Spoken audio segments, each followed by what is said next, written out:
Bismillahirrahmanirrahim. Alhamdulillah. Alhamdulillahilladzi hadana li hadza wa ma kunna linahtadiya lawla an hadana Allah. Allahumma ya ni'mal maula wa ya ni'mal nasir. Shalli ala sayyidina Muhammadin al-hadi al-bashir. Salatan taftahu lana biha abwab at-taysir wa taghliqu 'anna biha abwab at-ta'sir wa takunu lana biha waliyyan wa nasira wa 'ala alihi wa sahbihi wa sallim taslima. Subhanaka la 'ilma lana illa ma 'allamtana innaka antal 'alimul hakim. Wa tub 'alaina innaka antat tawwabur rahim. Bi rabbi qiyami la bi nafsi wa la siwa fa syukri lahu subhanahu wa thana'i. Assalamu alaikum warahmatullahi wabarakatuh. Waalaikumsalam warahmatullahi wabarakatuh. Alhamdulillah, puji syukur kehadirat Allah yang telah memperkenankan kita di malam hari ini untuk berkumpul mengkaji ilmu-ilmu yang Ia tuangkan di dalam Al-Quranul Karim, yang kemudian ilmu-ilmu tersebut diintisarikan oleh para ulama di dalam kitab-kitab yang mereka karang. Ini merupakan nikmat yang besar, dan baru akan kita sadari betapa besar nikmat ini setelah kita meninggal dunia. Saat malaikat maut menjemput, saat itulah semua kebenaran akan tersingkap. Kita akan melihat betapa berharga perkumpulan kita saat ini di tempat ini, karena dari sini kita mendapat rahmat Allah, dari sini kita mendapatkan ridhonya Allah, dari sini kita mendapatkan ganjaran yang besar dari Allah, yang semua itu nanti akan menjadi sabab-musabab. Setelah kita wafat, kita benar akan beristirahat. Cukup kita letih di dunia, cukup kita capek di sini. Jangan sampai nanti ketika orang bilang kita sedang menuju atau telah masuk ke tempat peristirahatan terakhir, tapi sebenarnya kita tidak istirahat karena ada dosa yang belum kita bertobat darinya, karena masih banyak perbuatan baik yang masih belum kita lakukan. Maka dari itu, insya Allah, walaupun mungkin untuk memulainya butuh perjuangan, ya, terus terang. Al-Fakir pun merasa kadang-kadang untuk duduk di majelis taklim itu tidak terlalu kalau dibahasakan mungkin kita lebih senang untuk melakukan hal yang lain.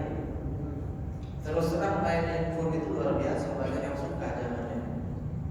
Apapun kadang-kadang kalah enak dengan main handphone, scroll sosmed, atau mungkin duduk mantap di rumah, ya mungkin sama istri sama anak-anak. Sepertinya itu kita lebih nyaman melakukannya. Dan termasuklah televisi dan hiburan, macam-macam hiburan yang ada. Itu biasanya ya lebih kita sukai daripada duduk di masjid, duduk di majelis taklim yang tadi itu ya lebih enak, lebih kita sukai, lebih cocok dengan hawa nafsunya kita. Sehingga ketika ingin memulai pertamanya itu butuh pemaksaan. Kapan lagi? Mumpung masih umur, mumpung masih hidup, mumpung ada kajian, masih ada. Mumpung ada kesempatan, mumpung saya pas bukan. Duduklah kita di sini akhirnya. Ketika kita duduk di sini, hati kita merasa nikmat, hati kita merasa terhibur. Yang mana kalau yang terhibur itu adalah hati dan sanubarinya kita, kenikmatan yang akan kita rasakan jauh melampaui kenikmatan fisik yang bisa kita rasakan. Nonton TV itu nikmatnya fisik baik, iya fisik, bukan sanubari kita yang terhibur. Hati kita tidak merasakan ketenteraman yang hakiki, ketenteraman yang berasal dari Sang Ilahi yaitu Allah. Dengar musik, mungkin yang suka musik ya enak, libur, terhibur, tapi kenyamanan batin tidak ada di situ. Yang suka makan, mungkin makan makanan yang dia suka, masya Allah nikmat, tapi ketenteraman jiwa tidak ada di situ. Duduk di majelis taklim, awalnya tinggalkan yang tadi itu mujahadah di awal, sudah duduk terduduk, nikmat, sejuknya hati rasanya, kenyamanan semacam ini tidak ada di tempat lain.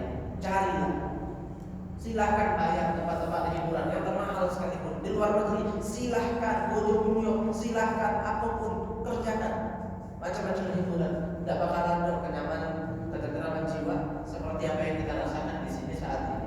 Yakin itu. Setelah kita mulai beberapa saat, ternyata ini lebih enak dari nonton TV, ternyata ini lebih enak dari dengar musik, ternyata ini lebih enak dari tidur. Alhamdulillah, yang menggerakkan kita Allah. Berat, tapi Allah permudah.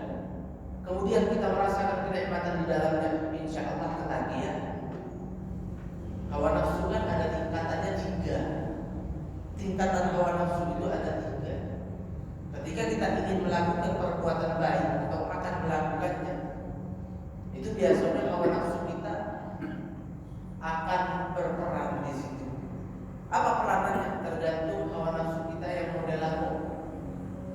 Kalau hawa nafsu kita yang memang sulit untuk diajak berbuat baik, tuh biasanya dia bisa mengalahkan kita. Sudahlah, lemah di rumah, sudahlah, sholat maghrib berjamaah sudah, zikir pulau berjamaah juga zikir, habisnya sholat sunnah, jadilah balik rumah dulu. Aku anak, aku istri. Padahal yang di rumah kan kita santai. Tidak juga bantu istri di rumah, tidak juga ngajari anak ngaji mungkin di rumah. Ya. Itu berat. Orang yang memiliki hawa nafsu seperti itu namanya hawa nafsunya adalah an-nafsul ammar.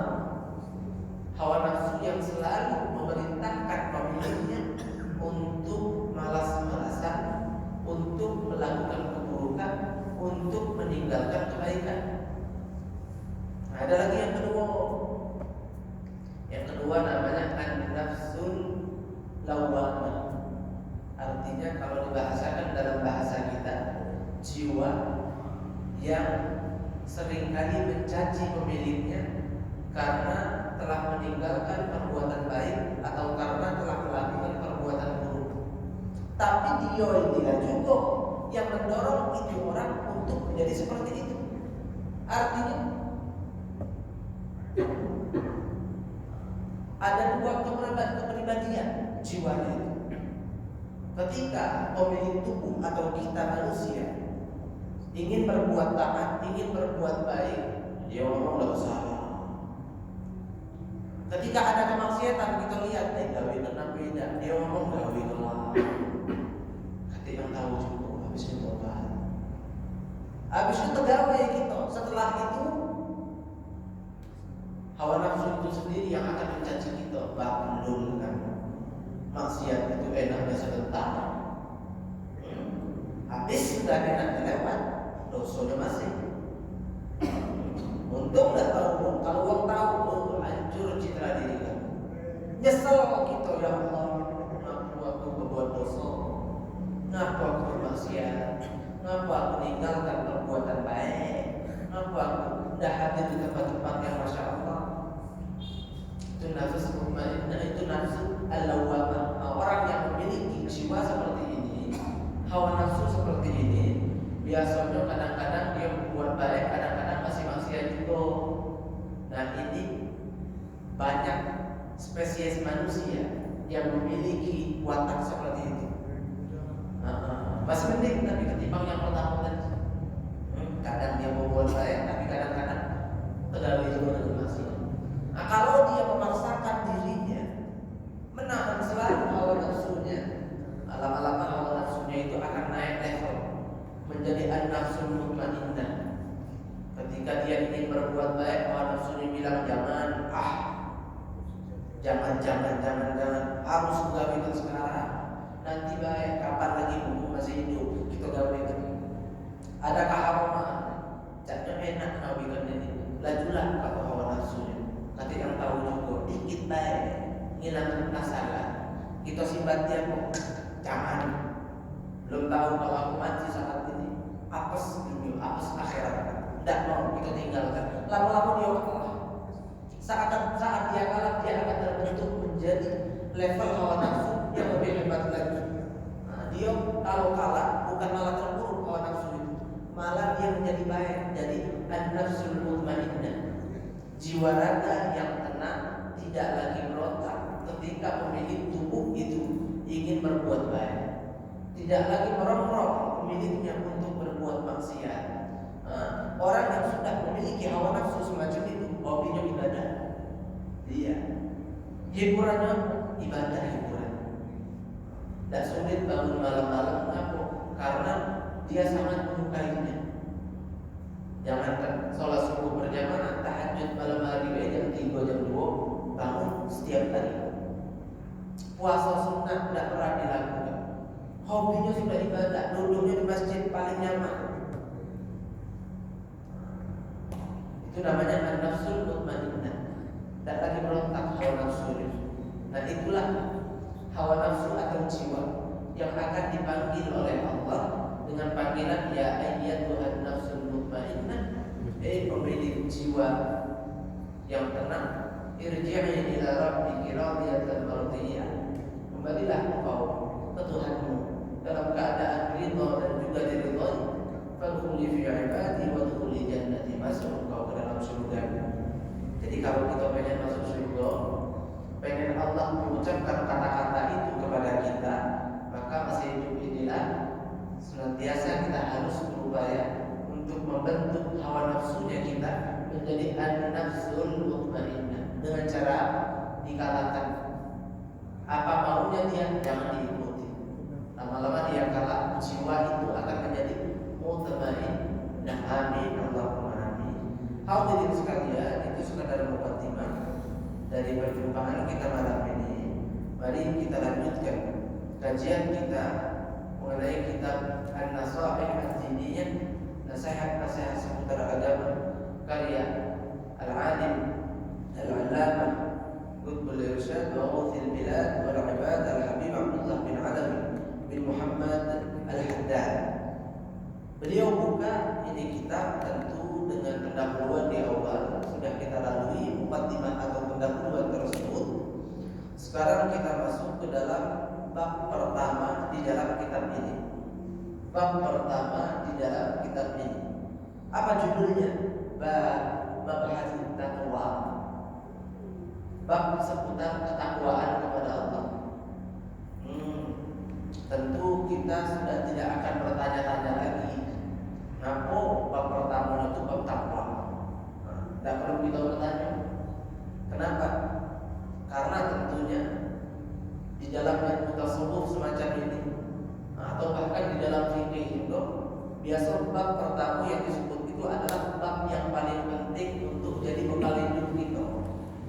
Makanya kalau dalam bab fikih itu bab pertama masalah air. Apa masalah air? Karena kita itu wajib sholat. Kalau sholat wajib wudu. Sebelum wudu cek dulu bajunya sah atau tidak digunakan untuk berwudu. Kenapa ibadah sholat saja yang tidak wudukan? Puasa kenapa belum? Puasa sebulan sekali, setahun sekali. Zakat, zakat dah setahun sekali. Kalau suki baru menjekat. Kalau dah suki 5 jekat. Ala kulli hal, kalau sholat itu adalah kewajiban. Dari saat kita beranjak kepada umur balik. Jadi sholat itu pun 5 kali sehari. urgent sekali harus kita mengerti didahulukan. Nah, ini dalam tasawuf bab pertamanya di dalam kitab ini adalah bab takwa. Kenapa? Karena bekal yang paling komplit, bekal yang paling kita butuh untuk memilikinya adalah takwa. Siapa bilang? Allah. Di mana? Dia di Al-Qur'an. Fattaquni fa inna khairaz zadi taqwa. Itu kata Allah. Bertakwalah kalian kepadaku karena sebaik-baiknya bekal adalah takwa. Takwa ini paket komplit. Kalau kita zaman ini pergi keluar kota bawa rekening, jangan bawa tas. Kalau nak pakai paket komplit rekening udah jadi lah. Asal di sini banyak. Dapur ada bawa baju, baca beli di sana. Dapur ada bawa bekal makanan, cek zaman dulu. Kalau mau makanan baik, bajunya udah ada. Mau baju baik, makanannya udah ada. Mau baju sama makanan, nak komplit banyak repot. Satu, apa rekening pegang. Nah, kemana pun butuh apapun, insya Allah lancar. Nah, begitulah takwa. Tidak usah kita mengatakan repot. Belajar bab sabar dalam-dalam, belajar bab syukur dalam-dalam, belajar bab qanaah dalam-dalam, belajar bab tawakal dalam-dalam, belajar bab apapun. Takwa itu nomor satu. Karena dengan takwa ini semua yang lain itu akan ikut. Iya. Wattaqullah wa yu'allimukumullah. Segala macam yang kita sebut tadi itu ilmu. Dan ketakwaan adalah bekal yang akan menarik segala macam ilmu itu sehingga kita menjadi tahu ilmu itu seperti apa. Wattaqullah wa yu'allimukumullah. Bertakwalah kepada Allah, maka niscaya Allah akan membuat kalian menjadi mengerti ilmu-ilmunya. Iya. Jadi takwa ini paket komplit. Paling penting, paling mahal, paling berharga. Bahkan segala macam yang kita inginkan, jangan perkara akhirat, urusan dunia saja, bahkan urusan perut, takwa akan membuat kita bisa mendapatkan semuanya. Ada masalah itu, takwa dipegang benar-benar, maka Allah akan berikan bagi kita jalan keluar dari segala macam masalah dan kesulitan. Siapa yang bilang? Allah. Wa may yattaqillah yaj'al lahu makhraja. Siapa yang bertakwa kepada Allah, Allah akan berikan jalan kehidupannya, jalan keluar dari berbagai macam kesulitan. Yang punya utang, takwa kepada Allah, lunas utangnya. Allah beri jalan. Yang punya hajat pengen itu, pengen ini, takwa saja kepada Allah, Allah beri jalan. Yang langsung punya banyak dosa, takwa saja kepada Allah. Segala macam dosa yang pernah kita lakukan, Allah ampuni, rontok semua habis. Yang merasa kurang dekat dengan Allah, ya takwa itulah yang akan membuat kita dekat dengan Allah. Yang ingin nyaman nanti setelah wafat, istirahat betul di dalam kubur, takwa. Yang ingin nyicip, bukan lagi nyicip, tapi masuk surga kekal selama-lamanya, ya itulah juga takwa. Tilkal jannatul lati nurithu min ibadina man kana taqiyya. Itu terdapat di dalam surah Maryam.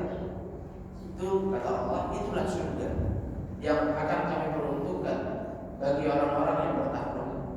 Jadi takwa ini pakai lengkap, komplit. Makanya yang pertama di dalam kitab ini disebutkan adalah bab takwa kepada Allah. Apa itu takwa? Anda tahu kan? Ya, semua kita udah tahu. Setiap kali khutbah Jumat kita dengarkan, mungkin pasti akan bilang, mari kita tingkatkan ketakwaan kita kepada Allah dengan cara, nah ini jawabannya, dengan cara melakukan segala perintahnya, meninggalkan segala larangannya. Lebih ringkasnya lagi yang nurut, bahasa kita nurut. Sama-sama punya sama Allah. Jangan coba pahami apa saja yang tidak boleh dilakukan, tinggalkan. Pahami apa saja yang wajib untuk dilakukan, lakukan. Nah, untuk bertakwa ini perlu ilmu. Dan bisa kita cuma punya tekad baik untuk tinggalkan keharaman, untuk melakukan kewajiban. Ilmu tidak ada, tidak bisa. Kenapa? Kita tidak tahu mana saja yang haram, sehingga boleh jadi kita melakukannya. Mana saja yang wajib pun kita tak tahu, sehingga boleh jadi kita meninggalkannya. Contoh saja, pernah kita bahas di sini kalau tidak salah, masalah belanja lewat Shopee. Kan ada payment. Kalau mau tidak tahu ilmunya, belanja pakai itu. Belanja sekarang bayar nanti. Kalau bayar hutang, jadi dia yang nawak. Kita kadang pengen hutang dengan uang dan ini kita dah minta dia nawak dan hutang. Ayo belanjalah sekarang, bayar nanti. Nengoklah banyak mungkin handphone, gadget, mungkin pakaian, 1 juta. Belanja sekarang, cicil setahun dikit-dikit langsung. Harganya 1 juta, cicilannya 1 tahun, 1 bulan 100.000, kecil. Cuman bagi kalau 12 bulan ya 1.200.000, nah lebih bunga kan, riba, haram. Dia tidak ngerti, pengenlah dia, punyalah dia tekad untuk jadi orang bertakwa. Tadawi dua itu haram. Gagal jadi orang bertakwa kenapa? Tidak punya ilmu. Makanya salah betul kalau orang semangat cuma untuk memperbaiki diri, ilmu fikih dan mau disentuh. Subhanallah di akhir zaman ini ada kita dulu, yang penting tasawuf, iya tasawuf hati itu jago. Fikih itu tidak terlalu penting. Yang penting kita tahu sholat itu wajib, zakat itu wajib, Allah makmur. Buat apa Nabi ngajarin fikih? Kalau fikih tidak penting. Buat apa Al-Quran tidak menyebutkan ayat-ayat hukum atau fikih kalau fikih itu tidak penting? Kadang-kadang subhanallah bicara dengan hawa nafsu, tidak dengan Al-Quran, tidak dengan hadis, dengan apa yang dia miliki, ngerasa sudah paling suci, omongannya itu. Jadi ngerasa tidak ada kekurangan lagi ya. Fikih tidak penting, fikih tidak penting. Yang penting tasawuf, hati aku sudah suci, tasawuf aku sudah tinggi, makrifat aku kepada Allah sudah ada. Itu kelima. Iya, yang seperti itulah setan kan? Iya, terus dihubungi lagi oleh setan. Kamu luar biasa. Hebat, hati bersih, tidak ada benci pada orang. Kalau sholat banyak, tahajud bangun terus, itu namanya talbis iblis. Iya, talbis iblis. Tipu daya syaitan untuk menyesatkan kita anak Adam melalui hal yang kita kira baik. Maka ilmu itu tidak boleh ditawar-tawar, tidak boleh istilahnya. Intinya harus kita pelajari. Fikih kita pelajari, tasawuf pun kita pelajari. Alhamdulillah di masjid kita Baitur Rahman lengkap fikih itu. Tasawuf lah ini tasawuf, nasihat dia. Tasawuf tapi tasawuf ringan. Alhamdulillah. Buat apa yang porsi besar-besar kalau yang ringan saja belum kita amalkan semua. Ada juga hadis kita dengar macam-macam sudah lengkap, masya Allah. Mudah-mudahan makmur terus, lancar terus, jemaahnya tambah luar biasa, tambah ramai lagi berkahnya, insya Allah didapatkan oleh orang-orang sekitar. Amin ya rabbal alamin. Masyaallah. Jadi termasuk catatan penting. Setelah kita mengetahui ternyata takwa itu mahal, kita harus jadi orang bertakwa. Tapi ingat, untuk jadi orang yang bertakwa harus kita memiliki ilmu agama, belajar, baca-baca. Cuman kalau baca itu kadang-kadang kita salah paham. Kalau melalui baca sendiri otodidak itu kalau belajar mesin tidak apa bahaya juga. Otodidak belajar mesin, belajar bahasa mungkin bahasa Arab, tapi kalau bahasa Arab otodidak bisa kacau juga. Kenapa? Agen terjemahkan Quran tidak sesuai. Otodidak bahasa Inggris masih oke. Otodidak matematika insya Allah masih oke juga. Otodidak mesin hati-hati ya. Masang bongkal baut 14 itu akhirnya pasang lagi sisa 3. Siapa nambah dia mana 3 dia mah paling itu ya. Kalau salah mesin ya itu lah paling panggil kawan cepat aja orang. Jangan tidak tahu dari mana ini temu tadi ke baut ini. Jadi aku lihat kalau syariat, kalau agama fatal sekali kalau kita otodidak membaca. Kadang-kadang maaf Bapak, ada sebagian orang tidak perlu lagi menghadiri majelis taklim dia kira. Kenapa di YouTube banyak? Banyak di YouTube. Nak tahu apa? Nak ustaz apa? Nak selama apa? Ada. Jadi anak itu tonton. Itu nomor 1. Ada. Kalau sudah tertonton benar niat bab itu dengan cara penyampaian seperti itu relevan untuk itu. Kadang-kadang penceramah itu menyampaikan sesuatu yang sesuai dengan orang-orang yang dihadapi dan cocok untuk orang-orang di tempat lain. Jadi intinya yang semacam itu ada, dan ya jangan sampai handphone yang lagu ini bikin itu ada hadir majelis taklim lagi. Iya, lihat ceramah di handphone tentu akan berbeda sekali dengan duduknya kita bareng-bareng ini undang rahmat Allah besar-besaran gitu. Besar-besaran dalam hadis riwayat Imam Bukhari sahih dinyatakan betul. Inna lillahi malaikatan sayyahina fil ardh. Malaikat jumlah sangat banyak di atas muka bumi ini keliling mereka. Cari apa? Cari tempat majelis taklim, cari tempat majelis zikir, bukan cari orang nonton ceramah itu.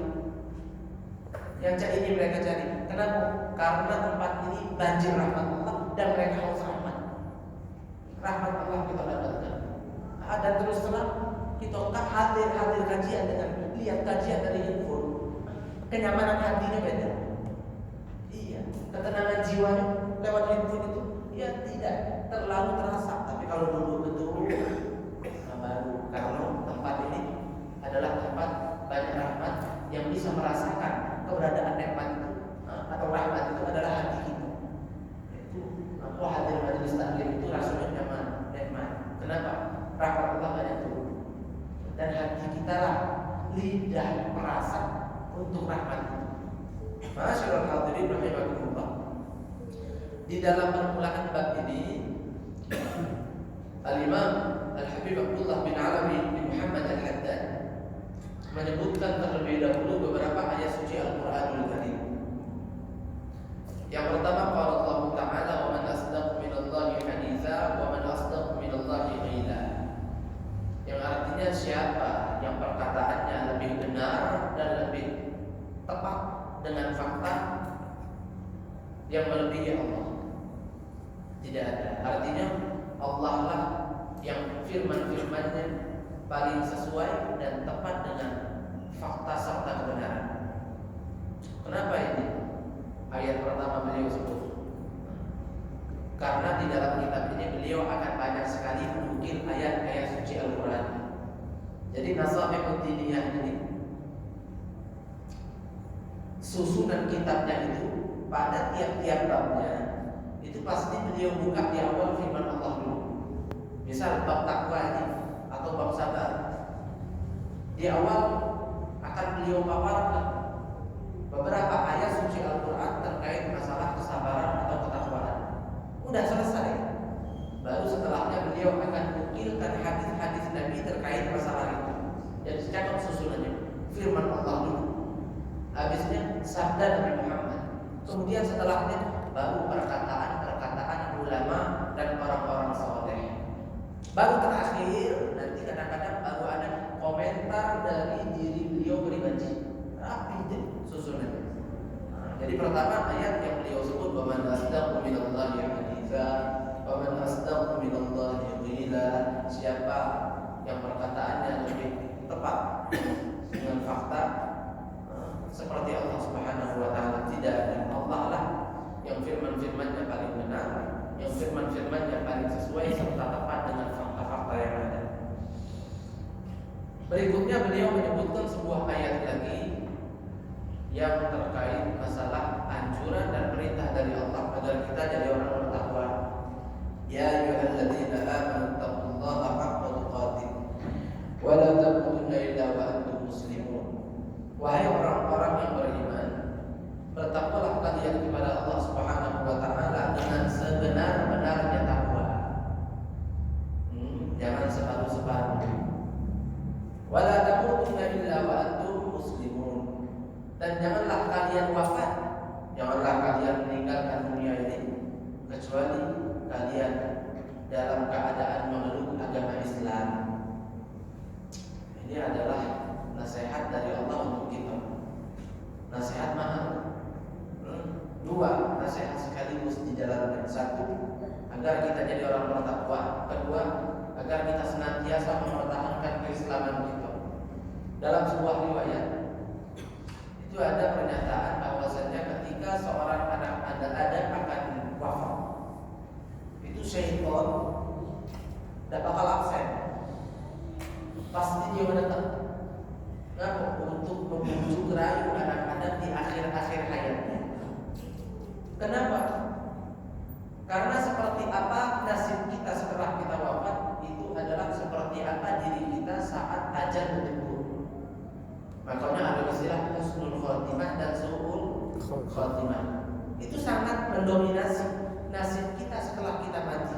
menjadi seperti yang husnul khotimah atau su'ul khotimah. Jangan kalau kita ngomong lah berarti kalau orang mati su'ul khotimah, kebaikan sebelumnya percuma. Tidak. Tidak percuma, tidak. Tapi biasanya orang yang memang wafatnya itu su'ul khotimah, memang sebenarnya itulah dirinya atau sejati daripada dirinya. Orang wafat su'ul khotimah, ibadah-ibadah yang dia lakukan itu berarti percuma. Bukan percuma, memang berarti kemungkinan besar dia mengerjakannya tidak ikhlas. Jadi gambaran diri kita itu sebenarnya seperti apa, itu adalah seperti apa keadaan kita ketika meninggal. Itu adalah implementasi dari kehidupan kita yang panjang. Itu akhirnya itu saat kita wafat itu. Jadi kalau ada orang wafatnya su'ul khotimah, walaupun dia ada amal-amal ibadah sebelumnya, biasanya amal-amal ibadah tersebut yang mungkin dia lakukan dalam keadaan riya, tidak ikhlas atau tidak sesuai dengan ilmunya, beribadah sesuai apa yang dia mau, bukan apa yang Allah mau. Itu dia. Jadi untuk menggapai husnul khotimah itu ya harus kita upayakan sejak saat ini. Dan untuk menghindari su'ul khotimah itu ya harus kita upayakan dari saat ini.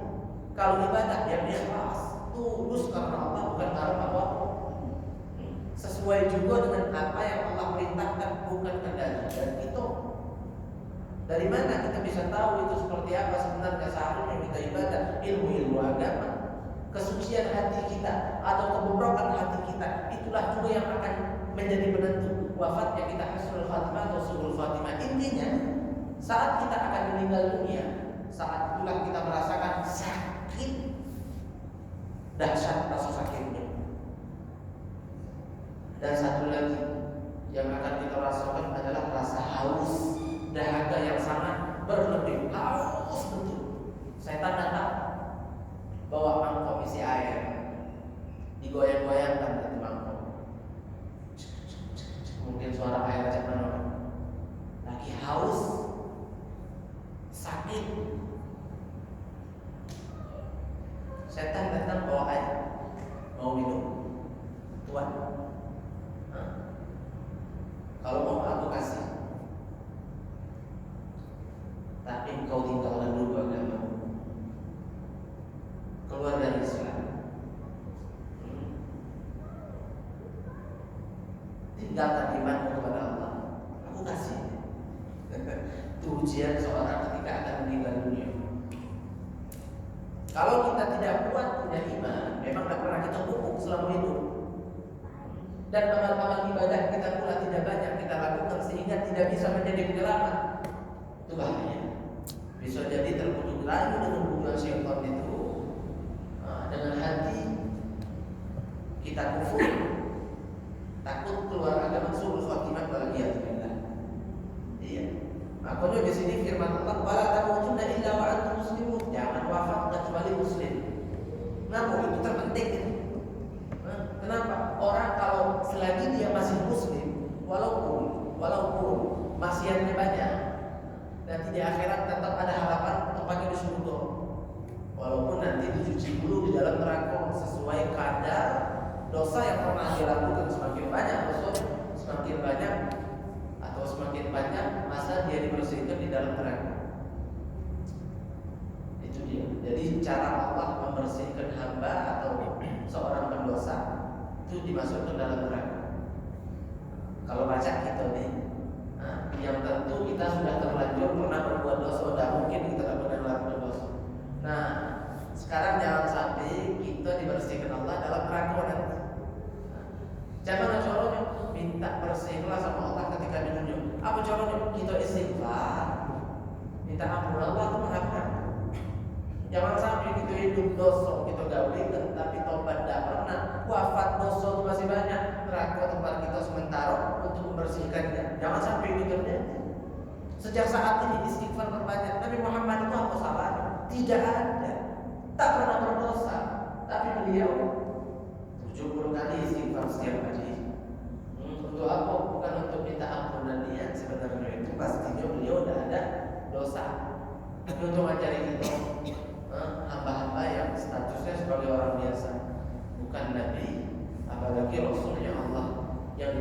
dihindarkan dan dijaga dari segala macam dosa oleh Allah Subhanahu wa taala.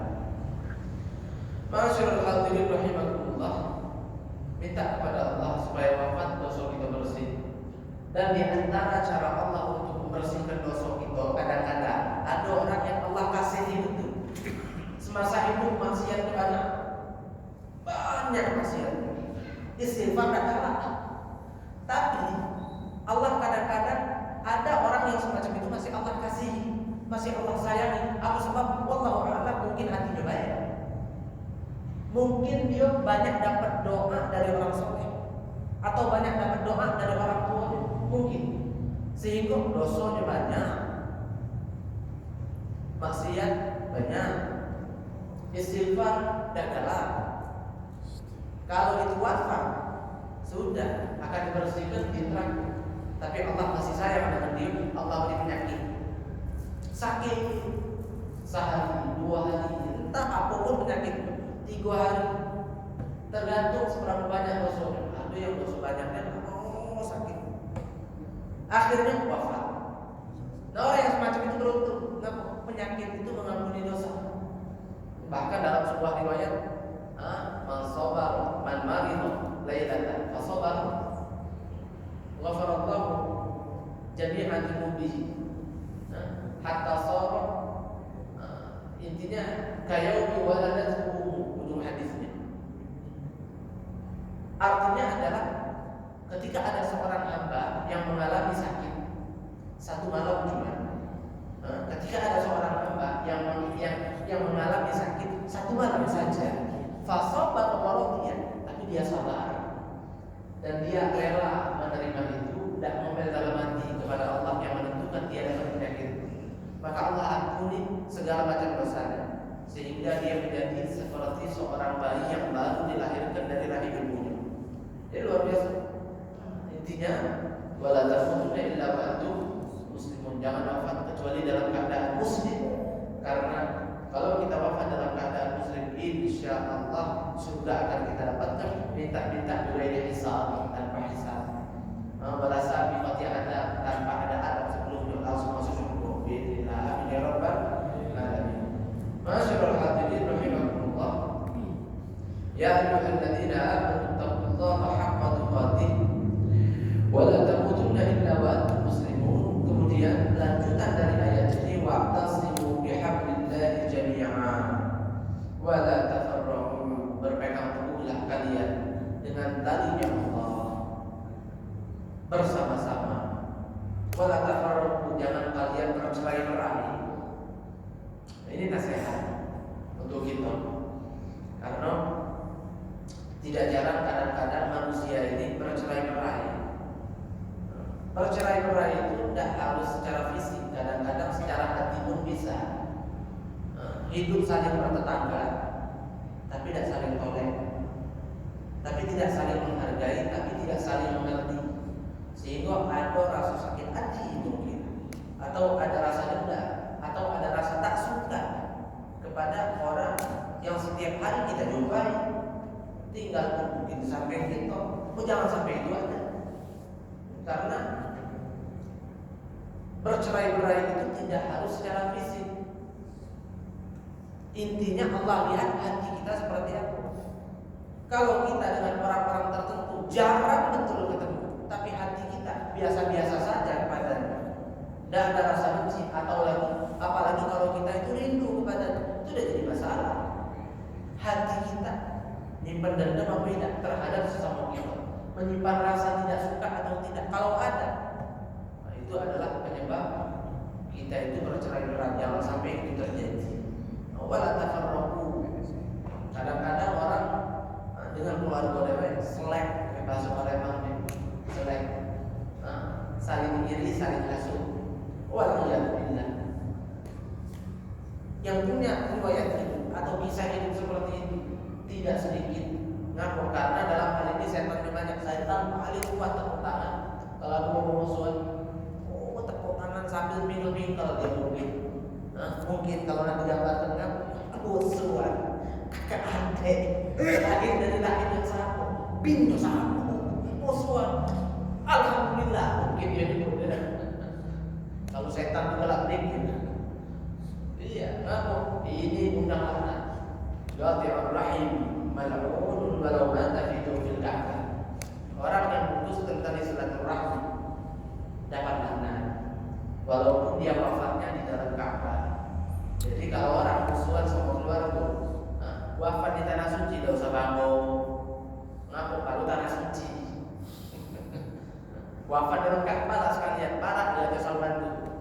Man, pinjam kunci apa? Ngaku aku nak masuk tahajud dalam. Masuk ke dalam lagi tahajud meninggal. Surga dan tempatnya.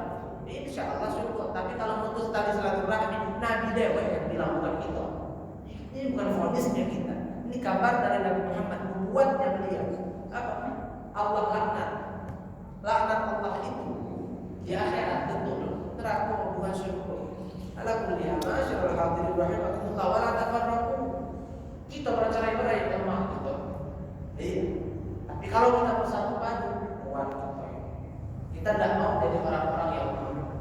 Kita harus menjadi orang-orang yang kuat karena agamanya Allah itu ada di tangan kita.